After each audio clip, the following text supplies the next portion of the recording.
Кыргызстанда эң ушу фейктерден мындай эле даже журналист болуп жүрүп удостоверениясы бар адамдар мен жөнүндө эле жанагындай калп маалыматтар жазгандарды мен башыман өткөргөм. Ошол жерден эч ким жооп бере алган жок магачы. Эмне кыласыңар дедим, эч ким эчтеке кылган жок. Анан силер айтып атасыңар, азыр биз деген мен бир нерсени айтып кетейин, могу мыйзам долбоор иштейт. Азыр биз макулдугубузду берсек, иштейт. Бирок определенный адамдарга иштейт да булчу.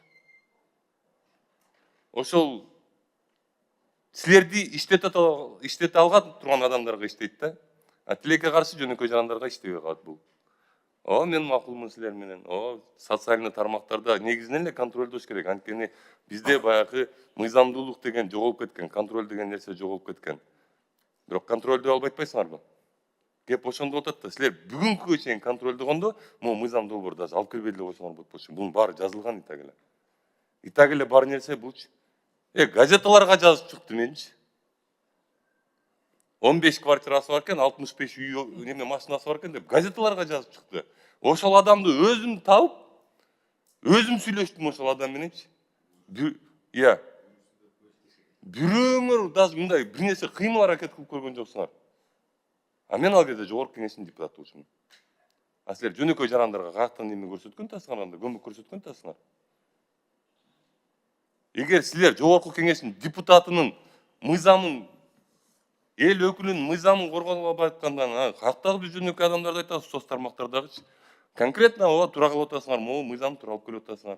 Бирок мен билем бул мыйзамды эмнеге алып келип атканыңарды. Бул мыйзамды силер ошол бир адамдарга жагыш үчүн алып келип атасыңар. Бизде болгон адамдарга бул мыйзам азыр иштебейт. Ошол себептен бүгүнкү күндө мен бул мыйзамга каршымын. Конкретно доказывать этип бергиле, ушул мыйзамды иштете алат экениңерди. Хорошо, мен жооп берсем болобу? Анан кийин мен макул болом да. Антпесе азыр мен макулмун деп туруп кол коюп, эмнеге бүгүнкүгө чейин мыйзам иштеген жок анда? Мен жооп берсем. Плевита боюнча мыйзам бар да бүгүндө эле, туурабы? Плевита жок болчу. Биз мындай. Кандай жок болчу? Жок болчу, анткени 97-жылкы кодексте 128-129 болгон, бирок кийин алынып салынган. Ага чейин 60-жылда Кыргыз ССРдин кылмыш жаза кодексинде болгон. Бизде буга чейин клевета жок болчу. Ошол эми кирип атат. Жала жабуу деген бар болчу да мыйзам, кантчы? Мыйзам 97-жылда кодексте бар болчу. Кийин Конституцияга, мына 29-беренеге адамдын инсан абийирин жана доо кетирген маалыматтар таркаткандыгы үчүн эч ким кылмыш куугунтугуна тартылбайт деген ченем киргендиктен алар кылмыш жаза кодекстеринен алынган. Ал 97-жылкы кодексте 128-129-беренеде болгон. Керек болгондо журналисттер сүйрөп эле жүрбөйсүңөрбү силер?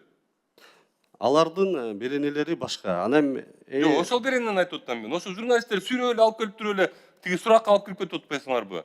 Жала жаап атасыңар силер, мынтип атасыңар деп. Канча журналистти мисалы сүйрөп алып барып туруп тиги следствияга алып кирип киргизип койдуңар? Кызыксыңарбы? Просто айтып атпаймынбы? Керектүү малда иштейт, кереги жок малда иштебейт, болду.